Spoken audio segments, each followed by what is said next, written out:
Welcome to the 2026 Dialogue, a masterclass series by the HR Association of India. I am Neha Jagnani, and today we are exploring a transformation that is redefining the role of HR in modern organizations. From being a support function to becoming a key driver of business growth and strategy. Our theme for the session today is HR as a strategic growth engine from process custodian to business architect. To explore this, we are joined by Bina Belani. Bina is the people first HR leader who blends transformation with empathy and purpose. As the CHRO at Ascend Telecom Infrastructure, she has redefined HR as a strategic force driving culture, capability, and business impact. With over 2 decades of experience across organizations like Reliance Jio, Vedanta Resources, Wipro, and SLK Software, Bina is known for creating people centric workplaces where learning, collaboration, and innovation thrive. A respected voice in the HR community, she continues to inspire through her leadership, thought provoking insights, and commitment to building future ready organizations. Bina, thank you so much for joining. It's a pleasure having you. Thank you. Thank you, Neha, for inviting me to HRAI's special masterclass. Really looking forward to the session. Thank you so much. To begin with, Bina, my first question for you is HR has long been seen as a process driven function. So, what is the biggest shift required to become a true business architect? Yes, HR has been seen as a process-driven function. HR has been seen as one function that focuses on policies, compliances, processes, right? Things that we need to do with the people once they're in the organization. But I think a business architect doesn't need to wait to be asked, what is to be done. I think we are at a time, and very gladly so, where HR is at the driver's seat, acting as a business architect in many ways, and really defining the way in which business flows and grows and thrives, right? Right from designing KRAs for all the leadership teams, to understanding the new org structure that is required, to capability engines. I think we're in the seat where we're able to influence a lot of talent, a lot of strategy, the future course of the organization's capability all at the same time. And I think now HR needs to ask a different question. That is, when we come into office every day, what is it that we're doing? Each and every decision that we're taking, how does it impact productivity? How does it impact growth? How does it impact, for example, social license to operate? Or how does it impact our competitiveness in the industry? Each and everything, I think, must be tied back to how the business is going to benefit by what we're doing. And hence, we are not really a standalone department in that sense. Sure, sure. Thank you so much. So to summarize, HR is truly at a driver's seat. Keeping the business goal at the center of it makes it, makes HR as a business architect. So thank you so much for Yeah. your input. My next question, Yeah. Veena, is from your experience, from driving transformation, how can HR directly influence business growth rather than just supporting it? HR can truly influence a lot of business growth, and not only support it by doing some very basics. For example, and for this, of course, a deep understanding of where the business is currently and where it is going is very, very much required.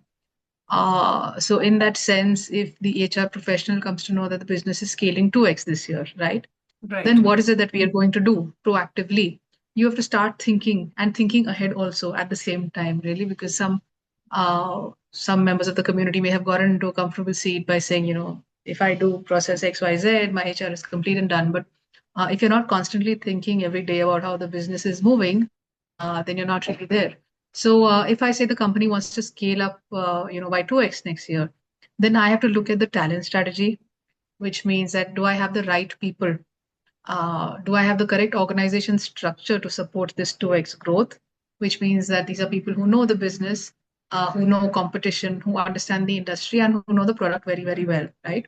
Knowing the people in the market is also very, very important. To do the 2x, then what are the capabilities that I require now and that I will require in the future? Because a futuristic, I think, thinking is very, very important in this field. Also, because capabilities are not going to stay the same It's not like before where if we knew one type of job, we could sort of retire from the same organization doing the same thing over and over again until you're, 58 or 60 years old. I think that is not the way the industry performs today. So what are the futuristic capabilities that we need is something also that the HR professional needs to drive. Sure. And then what are the careers going to look like for this type of work that I want to do now to get to 2x, which is the combination that I need of permanent employees, full-time employees, contract employees, off-role employees, gig workers. What do I actually need? Or do I need an outsourcing model? So, and that is why it is very important to understand the nature of the work, nature of the geography, what is the political landscape in where you're working, what are the employees asking for. I think these are very, very, and where will you get the talent pool? you know what is the talent asking for? Is it a fresher group? Is it somebody who wants to work hybrid? Is it somebody who wants to sit in Shimla and work for a company in Bombay? It can be anything, right? And then what structure of the organization will enable all of this that is happening? So I think truly strategic work, great opportunity. You can look at it and you can feel bogged down by saying that this sounds like a lot for one HR head to do, but I think it's truly a great opportunity where you have the entire landscape available. You can use your brain, your education, and your skills to see that you are actually in the driver's seat, taking the organization to the next level. And I think this is how we cannot only just support what's happening in the organization, but actually drive it. Sure, sure. Thank you so much. Beautifully put. Just to summarize for audience's benefit, deep understanding of the business is very, very crucial. Thinking Yeah. ahead, making talent strategy according to the plan. Then there is Yeah. requirement of the capability to understanding what is required now versus what is going to be required in the future. How does the career, cycle look like? And of course, external factors also really makes a difference, be it political, social, stuff that influences the business as well. So thank you so much. Yeah. Great takeaways there. Um, Yeah. my next question, Bina, is what are the key capabilities that HR leaders need today to move from execution to strategic decision making? One is definitely business acumen. You have to know how to run the business. You have to know what revenue means to your organization. What is the margin? What is the customer impact of what you're doing? What is the social impact of what you're doing? I think deep understanding of business acumen over there, not only metrics. Right. Like some of us try to sort of superimpose the understanding of metrics with understanding of business, but the I'm talking about the real on ground understanding of business acumen here, right? Uh, the next is when you do get those metrics that you get, how do you develop an, I think, insight orientation? Because it can be easy to fill time in an organization by creating data, presenting data, consuming data. But what is it that a leader actually needs to look at? What are the metrics that you want to track to ensure the organization is on track is one skill. Within that data set, which is the data point that you need to look at to make a decision or to understand really what is happening with a particular business within your entire landscape. And then how do I take the next steps based on that data? I think requires a lot of insight orientation. And then you can sort of also move from reporting to predicting in that way to understand. And that is why I said next steps. Like, and if you want to start off with being more HR specific, then you can start off with attrition. You can start off with performance. You can start off with maybe how to measure productivity, and you can make all of these predictive, and then you can move on to higher levels of insight orientation for the business itself. The third part is once you're armed with all this knowledge of or you have business acumen, you have an insight orientation, you know what's happening in your business and you know what's happening with your people. I think courage is something that you will need, and then the ability to be able to influence the right stakeholders in the organization and outside. I think because if you're not able to do this, then there are going to be too many challenges that come your way. Because if you have everything but you're not able to drive a certain outcome, then it's of no use. So armed with your courage and knowledge, if you're able to influence the exact people for the exact problems that you want to solve, I think that will really make you a magician in the HR field. Yeah. Sure, sure. There is business acumen, there is insight orientation, there is courage, Yeah. and last but not least, the ability to influence stakeholders, Yeah. whether it's internal or external.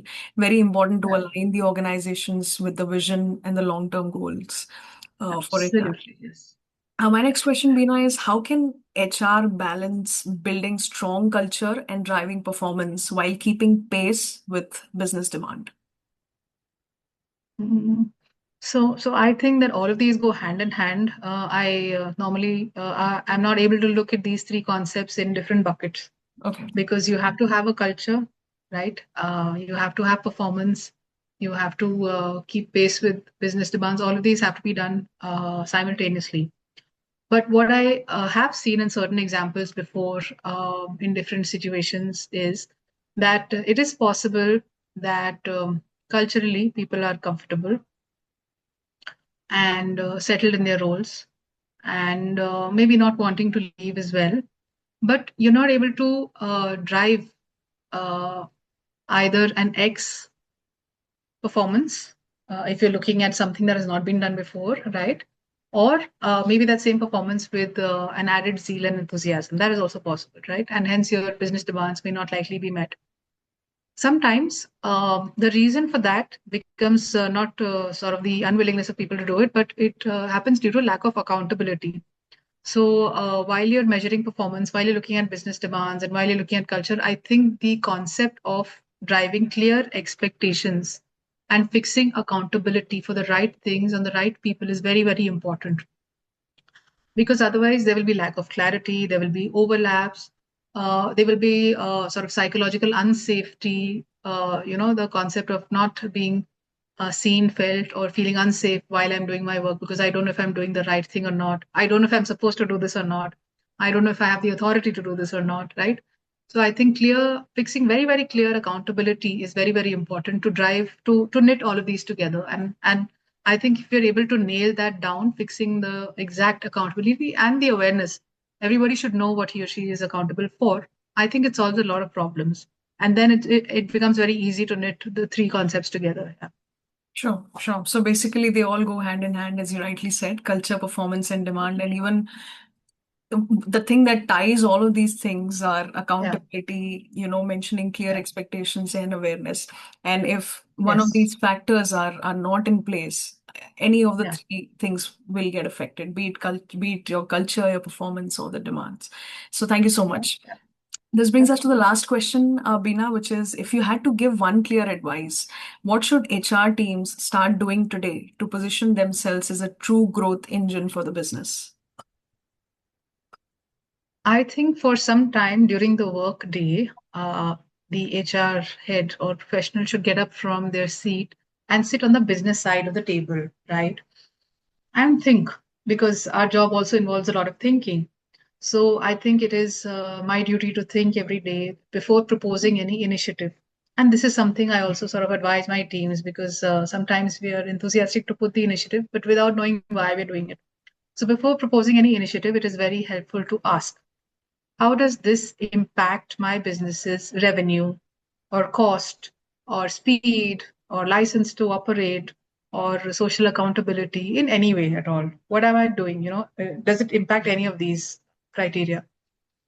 Or am I just doing another employee engagement event, right? And then what business problem am I solving? Because every business inherently will have some issues or problems that are there, which is natural. It's supposed to be there. But am I helping to solve something while I'm doing what I'm doing with the people and with my own sort of HR concepts, right? If I ask these two questions, and then if I take decisions uh, about what to execute in HR, I think that would be one very, very special advice for anyone to follow to begin with, because then you become very relevant. Because relevance in our field is very, very important, right? What we do should be relevant to the market. It should be relevant to the organization. It should be relevant to its employees, and ultimately to our profits. So let's not be irrelevant. At least let's ask ourselves this question every day. I think we owe it to ourselves as HR professionals to ask whatever I'm trying to do, how does it impact business revenue or cost or speed or efficiency, and or am I helping to solve any current business problem? I think, yeah, that's how we should play now. Sure, sure. So sitting on the business side and knowing the Yeah. why of what we are doing, connecting it to business because, business dynamics, workplace, they Yeah. are constantly evolving. It's very, very important to stay relevant. So great thoughts Yeah. to end with. And this brings us to the end of this masterclass. Bina, thank you so much for sharing your perspectives. It was my pleasure to host you today. And today's dialogue has actually reinforced an important truth, which is that HR is no longer a function that manages people, but it is something that is shaping the business direction. It is enabling transformation, and so much that HR could do to create that culture, sustainably in the rapidly changing world today. So, thank you so much for sharing your insights. Thank you. Thank you, Neha, for the opportunity. And I absolutely loved how you immediately and beautifully captured everything that I said. I know we have not prepared for this, but I think really well done. So thank you. Thank you so much for having me here. Yeah. Thank you. Thank you for your kind words and time. Thank you so much. Thank you. Thanks. Bye-bye. Bye.